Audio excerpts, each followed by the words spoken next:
कर्म के हिसाब से जन्म। गरुड़ पुराणों में उल्लेखित है कर्मों के हिसाब से व्यक्ति का अगला जन्म क्या होगा। कैसे कोई गधा बनता है, कोई कीड़ा बनता है, कुत्ता बनता है, ये सब इस पुराण में लिखा हुआ है। और वो कौन से पुण्य कर्म है जिससे इंसान अगले जन्म में भी इंसान का जन्म पा सकता है, ये भी इस पुराण में वर्णित है। गरुड़ पुराण का हिंदू धर्म में खास महत्व है, जिसमें कई हैरान कर देने वाली बातें हैं और इन्हीं के बारे में आज हम चर्चा करने वाले हैं। दोस्तों, जो व्यक्ति जन्म लेता है वो मृत्यु को भी प्राप्त होता है। इसी के साथ हिंदू धर्म के अनुसार ये भी माना जाता है कि व्यक्ति जब तक मोक्ष की प्राप्ति नहीं कर लेता, उसका जन्म अलग अलग योनियों में बार बार होता रहता है और व्यक्ति के कर्मों के अनुसार ही उसे अगला जन्म मिलता है। हिंदू धर्म के मुख्य पुराणों में से गरुड़ पुराण में इसका उल्लेख मिलता है। गरुड़ पुराण में बताया गया है कि व्यक्ति के कौन कौन से कर्मों के अनुसार उसे जानवरों, कीड़े मकोड़ों और एक इंसान के रूप में जन्म मिलता है। तो आज की इस वीडियो में जानेंगे कि कौन से कर्मों के अनुसार व्यक्तियों को किसका जन्म मिलता है। ये तो सभी ने सुना है कि जो अच्छे कर्म करता है उसे स्वर्ग मिलता है और जो बुरे कर्म करता है वो नर्क में जाता है। इस बात में कितनी सच्चाई है ये कहा नहीं जा सकता है, लेकिन अधिकांश लोग इस बात को मानते हैं कि लोग अपने कर्मों के द्वारा ही सुख दुख भोगते हैं। हिंदू धर्म में गरुड़ पुराण बहुत महत्वपूर्ण मानी गई है, जिसे व्यक्ति की मृत्यु के बाद पढ़ा जाता है।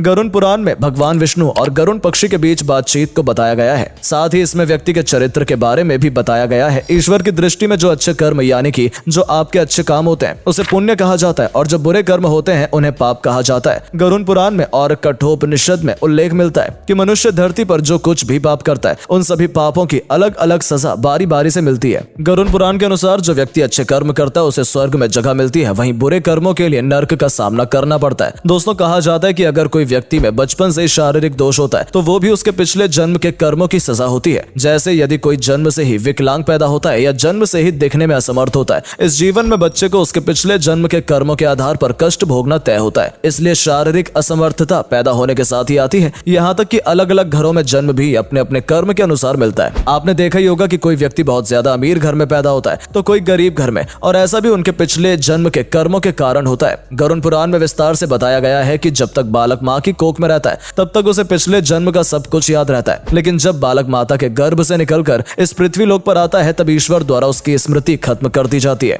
यानी कि उसके दिमाग में पिछले जन्म की बातों को भुला दिया जाता है और वो जीव फिर से अपना जीवन नए सिरे से जीता है और कर्म करता है। नया जन्म लेते ही वह मोह माया में इतना उलझ जाता है कि परमात्मा के लिए उसके पास समय ही नहीं बचता। पुराण के अनुसार यदि कोई व्यक्ति अपने जीवन में माता पिता को कष्ट पहुंचाता है या फिर अपने भाई बहन को प्रताड़ित करता है तो ऐसे व्यक्ति को अगले जन्म में कछुए का जन्म मिलता है। जी हाँ, कछुए का जन्म उन लोगों को मिलता है जिन्होंने अपने पिछले जन्म में अपने परिवार के साथ अच्छा व्यवहार न किया हो और उन्हें दुख पहुंचाया हो। कछुए का जीवन काल बहुत लंबा होता है, उसका जीवन काल 200 से 300 वर्षों के बीच का होता है, यानी कि इस अपराध की सजा बेहद लंबी है और बहुत कठिन भी है। इसके बाद आता है बंदर का जन्म, जिसका सामान्य जीवन काल 20 वर्ष का होता है। कहते हैं जो इंसान अपने मालिक का विश्वसनीय होकर अपने मालिक का विश्वास तोड़ देता है और धोखा देता है तो उस व्यक्ति को सजा के रूप में अगला जन्म बंदर का मिलता है। और दोस्तों, जो व्यक्ति लूटपाट करता है और बेजुबान जानवरों को सताता है या फिर उनका शिकार करके अपने परिवार का पालन पोषण करता है, यानी यदि कोई व्यक्ति जानवरों को मारकर अपना पेट भरता है तो ऐसे व्यक्तियों के लिए पुराण में कड़ी सजा दी गई है। इस सजा के अनुसार उसे अगले जन्म में किसी कसाई के हाथों मृत्यु प्राप्त होती है, यानी वो जानवर का जन्म लेता है और वैसे ही मारा जाता है जिस प्रकार उसने पिछले जन्म में जानवरों को मारा था। इसके बाद है गधे का जन्म। क्या आप जानते हैं कि कौन से कर्मों के अनुसार व्यक्ति एक गधे का जन्म भी भोगता है? अगर नहीं तो आज जानेंगे। दोस्तों, गरुड़ पुराण के अनुसार अपने सच्चे मित्र का अपमान करने वाला इंसान गधे की योनि भोगता है। गधे का जीवन काल औसतन 25 से 30 वर्षों का होता है और कहते हैं कि अगर किसी इंसान का पाप क्षमा के योग्य रहता है तो कर्म फल सिद्धांत के अनुसार वो इंसान गधे की योनि से जल्दी मुक्त होकर एक साधारण मृत्यु को प्राप्त हो जाता है। कुत्ते का जन्म किसको मिलता है? बताया गया है कि धर्म का अपमान करने वाले, पूजा पाठ न करने वाले मनुष्यों और जो धर्म, वेद, पुराण जैसे धार्मिक ग्रंथों का अपमान करते हैं, हमेशा धर्म का विरोध करते हैं और अधर्म की राह पर चलते हैं, ईश्वर के प्रति श्रद्धा भाव नहीं रखते,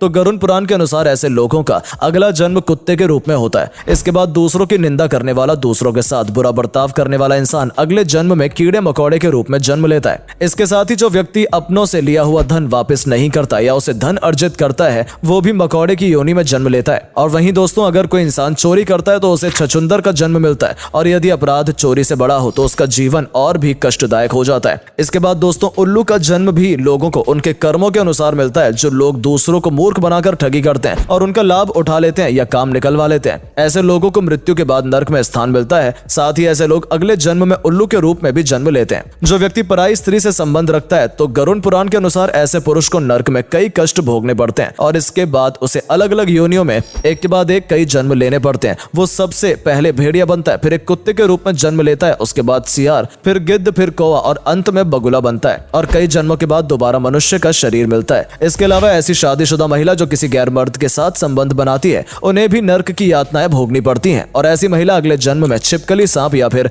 चमगादड़ के रूप में जन्म लेती हैं। लेकिन जो व्यक्ति किसी स्त्री के साथ जबरदस्ती संबंध बनाता है, जो कि एक बहुत बड़ा पाप है, इसके लिए तो उसे नर्क भोगना ही पड़ता है और साथ ही कई 100 योनियों में जन्म लेने के बाद किन्नर के रूप में जन्म मिलता है। और जो मनुष्य स्त्री की हत्या, गर्भपात या गाय की हत्या करता है, जो भी एक बड़ा पाप है, इसकी सजा के तौर पर वो अगले जन्म में मूर्ख और कुबड़ बनकर जन्म लेता है। जिन लोगों की वाणी में मधुरता नहीं होती और जो दूसरों को भला बुरा कहते हैं या हमेशा गाली गलौज करते हैं, गरुड़ पुराण के अनुसार उनका अगला जन्म बकरे के रूप में होता है। वहीं जिस प्रकार लोगों के पापों के अनुसार सजाएं तय हैं, वैसे ही लोगों को उनके अच्छे कामों के अनुसार उन्हें अच्छा जीवन भी प्राप्त होता है। गरुड़ पुराण के अनुसार दूसरों के लिए अच्छा सोचने वाला, धर्म को मानने वाला, धार्मिक अनुष्ठानों में विश्वास रखने वाला, पशुओं से प्रेम रखने वाला, माता पिता का आदर सम्मान करने वाला, अपने गुरु के द्वारा बताए गए मार्ग पर चलने वाला, ऐसे मनुष्य की आत्मा स्वर्ग में जाती है और अपने लिए मोक्ष के दरवाजे खोल लेती है। इसके अलावा उसे अच्छे घर परिवार में मनुष्य का जन्म मिलता है और वो सुख सुविधा भोगता है। तो दोस्तों, इस वीडियो को देखकर आप जान ही गए होंगे कि मनुष्य जन्म कितना दुर्लभ है और इसीलिए हिंदू धर्म में कहा गया है कि इस जन्म में भगवान की भक्ति करनी चाहिए। और साथ ही ये कहा जाता है कि यदि किसी व्यक्ति को इस कर्म चक्र से निकलकर मोक्ष प्राप्त करना है, तो इसका एकमात्र मार्ग भी भक्ति और अच्छे कर्म ही है। गरुड़ पुराण के मुताबिक जो व्यक्ति मृत्यु के समय भगवान का नाम लेता है, तो भगवान उसकी मुक्ति का मार्ग खोल देते हैं। यही वजह है कि शास्त्रों में मरते समय राम नाम लेना महत्वपूर्ण बताया गया है। तो दोस्तों, इस तरह मनुष्य को उसके कर्मों के अनुसार सुख दुख भोगने पड़ते हैं। इसीलिए लोगों से हमेशा अच्छे काम करने के लिए कहा जाता है। आप भी इस बात से सहमत हैं तो कमेंट में जरूर बताएं और जाते जाते इस वीडियो को लाइक और शेयर करना ना भूलें। मिलते हैं आपसे अगली वीडियो में, तब तक के लिए धन्यवाद।